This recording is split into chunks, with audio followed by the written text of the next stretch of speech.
talk a lot about resident theater companies and repertory companies in this country, but we seldom mean what we say. Welcome to Women in Theater. I'm Linda Weiner, theater critic and arts columnist of Newsday. And our guest today is Libby Appel, artistic director of the Oregon Shakespeare Festival, which really has a resident company and really operates 3 theaters in rotating repertory for 9 months a year on a mountain plain in Ashland, Oregon. And a boggling 80% of its budget comes from box office income.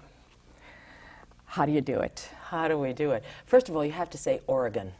Oh. If you don't say Oregon, when I first got out there, I thought you have to pronounce all of the vowels because the vowels are lovely. Yeah. So I would say Oregon, and they would say, get out of town. Oh, they knew right away. Yes, it's Oregon. Oregon. Yeah. Oregon. Oregon. It sounds like an Oregon box. How do we do it? Yeah, we have had, this is an organization that has been in, has had its life for the past 68 years. Began in 35? In 1935. If you can believe it. It was the dream of a teacher, Angus Bomer, from a small normal school, which is now a major university. And he just wanted to start a little Shakespeare festival on the weekends in the summer, 2 weekends in which he did 2 plays in rotating repertory. And he went to the City Fathers. This is a great story, Linda. He went to the City Fathers, and he said, could you loan us $500? To do this? And they said, well, it's a pretty risky investment. We're going to have boxing matches outside, a la Shakespeare and the bear baiting outside of Shakespeare's theater. Well, of course, what happened was that the first weekend, it was completely filled, and everybody came back for the second weekend, and the boxing matches failed. So that was the beginning of the Oregon Shakespeare Festival, and he had the hope. There's hope. There's definitely hope. He had the vision to say the first annual, because he knew it was going to go on for years. And it has developed an extraordinarily devoted audience, people, grandparents who then brought their children, who then brought their children. It's generations of people, and we sell 400,000 tickets a season. Now, Ashland is, what do they have, 17,000 people in the whole city, something like that? Well, we're up to 19. Oh, I'm sorry. Last count, I missed those 200. Right. They weren't important. But when, how far do people come? Most of our audience, it's a destination theater, and most of our audience travel. So I would say 48% or so come from the Bay Area, in the San Francisco area, and California in general, but mostly the Bay Area. We have them coming from Seattle, and from Portland, from the whole state of Oregon, of course, and from the rest of the country. But the rest of the country, the percentages are small. Our largest percentage is the West Coast. And people will drive up to 9 to 12 hours. People come from Nevada, driving 12 hours in order to get there, and they spend a week. They see 9 plays in rotating repertory. They go to some of the best restaurants in the world, stay in wonderful little B&Bs and lovely hotels. It's a fabulous vacation. They must love you in Ashland. Well, I love them in Ashland. And you live there around the I do. year-round? Oh, yes. Yeah. It's a huge operation. It's a $21 million budget, and so... $21 million budget. Okay, how many people in your company? Well, during peak of season, we're between 450 and 500. Oh, my God. In the whole company. In the acting company, or resident acting company, we're the only ones left in the country with a full-time resident acting company, and there are about 72 to 80. And these people are on contract for the year? They are. And do you have lifers? Do you have people who've just been there forever? Yes, we have people who have been acting with us for 30 years. Who can actually play the old people without putting the shoe polish in their hair? There's no shoe polish. How nice. Not a single drop of shoe polish used in hair at the Oregon Shakespeare. And now you went there immediately from Indiana Rep, right? Which had a budget of $100,000. No, it was, I think, 3 to 4 million. 3 to 4 million. Yeah. Okay. It's a small regional repertory. Okay. Right. So you went from there did you ever think that you were going to run an enormous institution? I didn't. I was in education for many, many years. I have made this very strange and almost unheard of leap from an educational career. The last job I had before Indiana I was the Dean of Theater at Cal Arts, at California Institute of the Arts. Which is not too shabby in itself. Not too shabby, but still it was an academic career. I had done 3 books. You know, I was in another world. And then at 52 years of age, I was very proud of myself. I left all my security behind me and started to freelance. And from the freelance came this opportunity to run Indiana. I'm a nester. I needed a home. You know, freelancing got old after 3.5 years. Being on the road all the time, my family, it was very, very difficult. And running a small theater like that, which I loved being in Indianapolis. I know that may sound a little strange. I'm a Chicago girl. I know. I understand. Yes, it's a wonderful Midwest city with great values and wonderful people, and I feel as if it prepared me. I had no idea I would ever get the Oregon Shakespeare job, and I feel it as if it was my training ground as an artistic director, because even though 3 million to 21 million, it's still the same kinds of problems, the same. You have to develop a management style. You have to develop a whole team effort. Many of the challenges are the same. And yet you also, how many shows of the season do you direct? Well, you're not just the producer and in Indiana, I did 3, sometimes 4, because of budgetary restriction, and that was really hell. It was way too many, because I was in rehearsal all the time. I couldn't run the theater. In Oregon, I literally physically cannot do more than 2 because of the way our season is laid out. So I usually do 2 a season. And how many of the plays are Shakespeare? It's not an exclusively Shakespeare festival, obviously. Thank you for mentioning that. We do 11 plays in rotating repertory, and only 3 to 4, sometimes 5, are Shakespeare. So the majority of the plays are modern classics, lost classics, and new plays. We are very big in new plays these days. The biggest of the new plays, yes, to jump right in here with your new plays, was a commission that you and the Berkeley rep together co-commissioned. An epic play. Right. 2 plays. 2 epic plays. 2 epic plays. Continental Divide. That's right. You asked an English playwright to write a political play about an election for governor in a state very much like California. That's exactly Weren't you right. ahead of your time? Yeah, well, I think we were, actually. The election in California sort of made our plays look less like a fantasy, the recent election in California. David Edgar, who is an internationally famous playwright, Nicholas Nickleby, did the adaptation of Nicholas Nickleby for the RSC, yes. Albert Speer, major English playwright, right up there with David Hare and all of the excellent English playwrights of the 20th century and now the 21st, did a play called Pentecost, which I produced in my very first season as artistic director there. And because the play wasn't being done very often, David came over, and he loved our production. And we began a really wonderful relationship, a great rapport, great collegial meeting of the minds. And of course, I began begging him for a play that he would commission, that we would commission for him to write for us.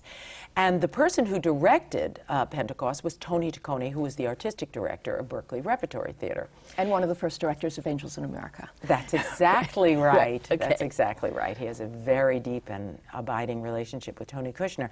And so Tony was asking for a play for Berkeley. I was asking for a play for Oregon Shakes, and David was saying, because he loved us both, he was saying yes, yes, yes, but he was thinking 6,000 miles away, 2 plays for 2 different theaters on the West Coast. It ain't going to happen. And then as life proceeded, it was, you know, 97. By the time we got to 2001, I guess, is when we really started the process going. David said, you know, I have an idea. What if I write 2 plays that are produced in both theaters? And we worked on the logistics. Where would they start? How would that happen? Would one go to one and then we would switch? Or we wound up doing both. We premiered both of them last February. Berkeley is That's February of 2003. All right, and then Berkeley had them in the fall of 2003. And now I hear they're going to London. They are. We've been invited by the Barbican to play at the BITE, the Barbican International Theatre Festival, and also to Birmingham Rep, which is David's hometown, Birmingham, England. So we're very, very proud of that. But I have to tell you, Linda, we commission a lot of plays.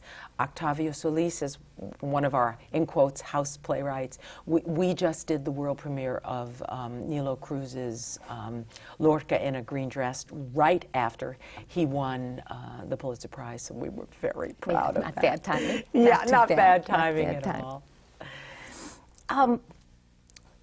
The season goes from March to November? It goes from February until November. Okay. But of course, the 2 months off, not really off. Of course, we're a 12-month theater. We're working constantly. We just bring in audience in February. And so it's not really a summer theater per se? Not at all. It began as a summer theater, and actually, our name is very misleading. Yeah. Do you think about changing it, or? We do. But it's like when you develop a professional name. Yes, okay. It's hard to lose that name. I think we're known around the world now as the Oregon Shakespeare Festival. We've done a lot of talking about would it be wise to somehow find a new name. Many people on our board were interested in our finding a new name, but I think it would not serve us. Yeah. Well, it's pretty confusing anyway. At the New York Shakespeare Festival, it's also called the Public Theater. Yes, and yes, but I think that George Wolfe successfully transitioned from New York Shakespeare into the public. The Public Theater, yeah. But and he did a great job. They use the logos at different times, though. I'm never quite sure what I'm saying. I think, you know, like when it's in the park, it's New York Shakespeare Festival when they're doing Shakespeare in the Park. Anyway. But it's risky. Yeah. Why have you been able to have a resident company and no one else has been able to do it? How can you maintain this? Yeah, it costs a lot of money, and I think that that's a part of the problem. I think it's 99% of the problem. You know, most of the regional theaters that began in this country, the Guthrie Arena Stage, Zelda's great Arena Stage company, Nine Events at the Alley Theater in Houston, all of them began as resident companies with a group of artists that were together. But as the years have gone on, economics has made it impossible. I cannot really explain to you why it is. It certainly has to do with the fact that we have weathered the worst of economic times when other theaters were on the verge of losing their theater, and some, of course, have lost their theaters, and it's heartbreaking to ever see a theater go down in any part of this country. I'm a great believer in the regional theater movement. Oregon Shakespeare Festival has weathered it all because of this devoted, loyal audience. 80% of our audience returns year after year after year until they die. Yeah. We hope they send their children. And they send their children. But what about that's permitted us. It can't hurt to have been there for the Silicon Valley boom. Right, but then the Silicon Valley crashed, and we're still there. Yeah. I mean, it is true. Bill Gates Sr. has been on our board, a marvelous board member. Bill Gates' father. Bill Gates' mother was on our board for many years prior to her death. Bill Joy from Sun Microsystems was on our board for many years. We've had some of the great pioneers in technology on our board, so that has helped tremendously. Is there a downside to having a company? Well, there's always trade-offs. You know, sometimes it gets a little ingrown and people get a little tired of each other sometimes. But I have to say, having worked all over the country as a freelance artist and then having my own theater in Indiana for a while, I now am a great believer in the company system. The exchange of ideas are, there's a shorthand. I work with often the same team of artists, time after time. And as an artist, as a theater director myself, not just a theater manager, I feel so able to communicate on a much deeper level. And how thrilling it is for an audience to see this actor and that's part of when they come for a week and see them in different roles. And that loyal audience, they want to see those actors again. They come back year after year to see Mark Murphy, to see Richard Elmore, etc., all of the actors that have been there for many, many years. Now, the Royal Shakespeare Company is in a crisis because they're having a lot of trouble holding on to the really talented actors because they don't want to commit for a long period of time. Yes, they've been through a very, very hard time. You must have that. I mean, you're so close to the lure of Hollywood. Well, we certainly have. We just lost a delicious Latina actress that we've had for 3 or 4 years because she's ready to, she's a youngster and she's ready to make it in Hollywood and in New York, and I completely support that and understand it. But I have to say there's another side to it, Linda. There are actors in our company who have been there for many years. People, for example, some of color who are exquisite, who unquestionably would have had a major Hollywood career, but have chosen to stay in the classics. They have chops. They can handle the richest, most elevated text and do contemporary work. There aren't a lot of actors in the world that have the kind of chops that the actors at the Oregon Shakespeare Festival have.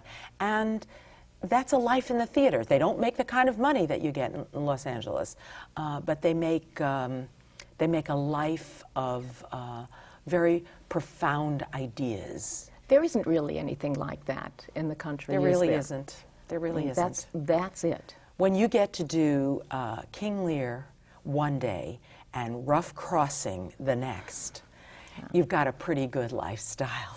Okay, now you've always described yourself as primarily a classicist. I do. How did you know that? I have my sources. Okay. All right, so, and I see you sort of moving around in your childhood. You were at Northwestern. Yes. And University of Michigan undergrad. University of Michigan undergrad, Northwestern Graduate School? Yes. In theater? Yes. In their interp program or whatever. They don't call it the theater? No, actually it wasn't the interp. I was a theater major. Mm-hmm. Aha, theater major. Okay.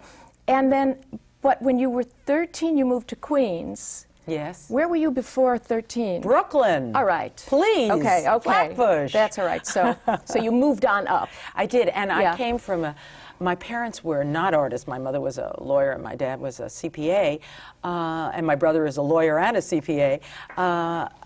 But they spent their discretionary money going to the theater. So from the time I was a very little girl, I went to the theater and was starstruck. Was Pygmalion you really saw it when you were 6? Yeah, with Gertrude Lawrence. Oh, God. And my mother was, foaming at the mouth, and then I realized, this is the life for me.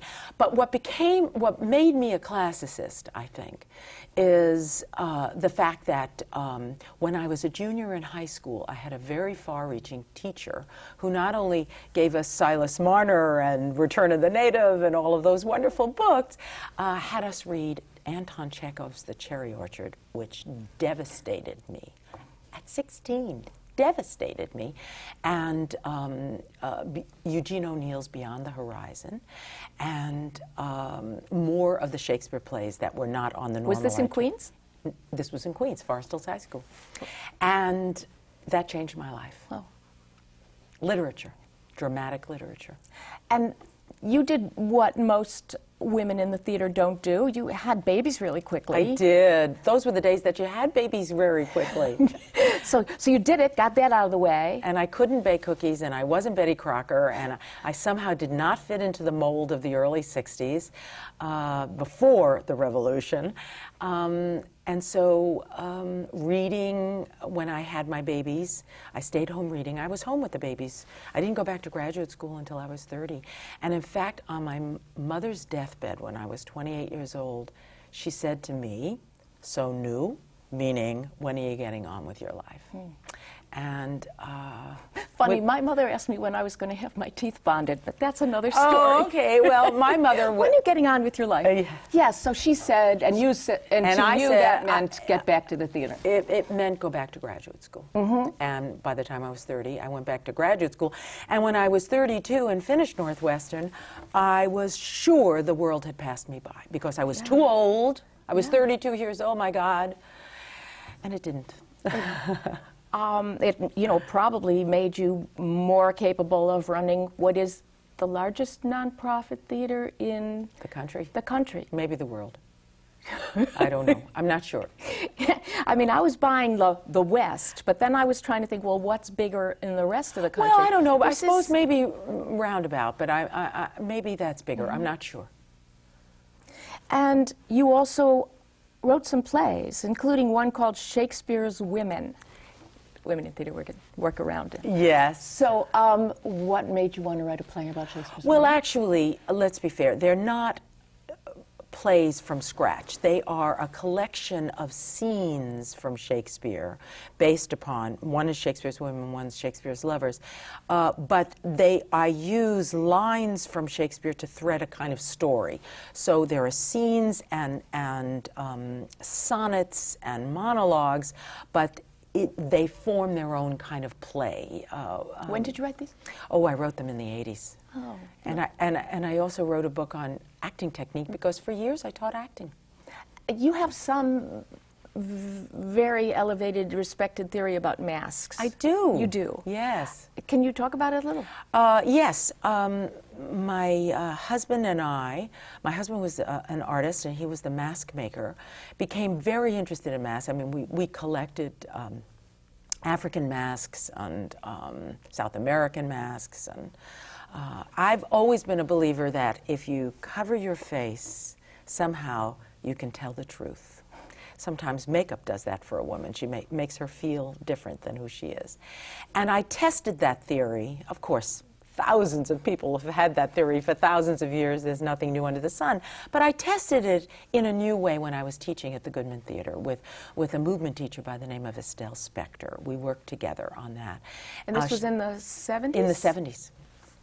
And developed this technique of movement exercises using a single mask, not different stylistic masks, but a mask that involved contradiction. My husband made the masks, and so they were juxtaposed ideas within the mask. Instead of an Arlecchino mask saying, I am Arlecchino, I'm sly, I'm wily, this mask gave you the possibility of plunging into your soul and finding all different ideas. And the actor would work with the mask for a full semester. And reach really deep down to his shoes or her shoes and come out with a character that they lived with for a very long time. I ultimately wrote a book on it. It's a very, very interesting technique. It's different than most of the other techniques that are used. And did you use this at Cal Arts? I did. I used it at Cal Arts, and when I was head of acting at Cal State Long Beach, I used it. And I'll tell you something, Linda. One of the thrills in my life is when I'm auditioning an actor now, many years since I've taught, and the actor will say, I used your book. I used your technique. You're hired, right? Yes. Okay, I understand this. Is there some... We still think Shakespeare's British Shakespeare. Oh, please. You know, I know, oh, please.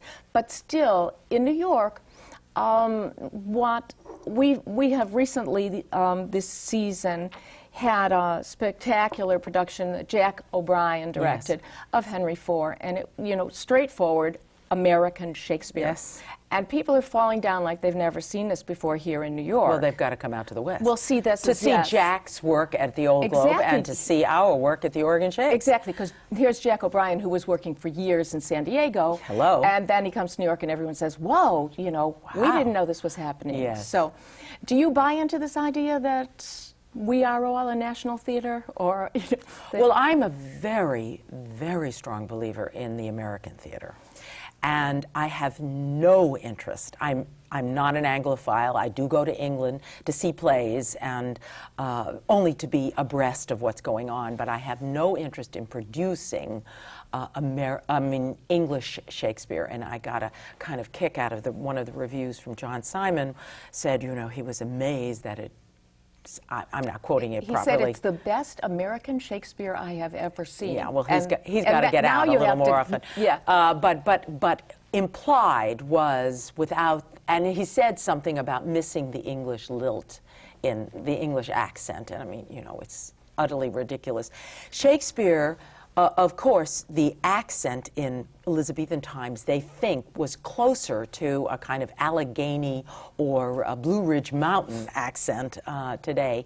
Shakespeare was and is an extraordinarily vigorous, energetic, highly optimistic writer, which, by the way, describes the American culture. I actually think he wrote for us. And, you know, we're so used to British Chekhov, which is ridiculous. Why are we hearing British Chekhov? Exactly. But yet, I know I had warned you that I was going to spring this question on you about, just because our time is running short, as a woman, if you could do one thing to change things for women, what would it be? But of course, you are in the position that you actually can. So, you're on. Well, first of all, I think all of us women who have had some success in our work feel an obligation and feel a debt of responsibility that is an extremely pleasurable, it's a joyous debt, I think, to make sure that other women who are coming up have the same or more opportunities than we did. I have felt that all of my life, and I accept that responsibility, as I say, with great joy.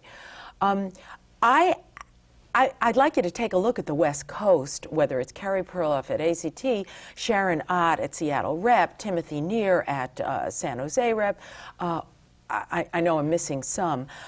Peggy Shannon at Sacramento Theater Company. I'm at the Oregon Shakespeare Festival. All along the West Coast are women artistic directors. That's extraordinary. Hello. Yes.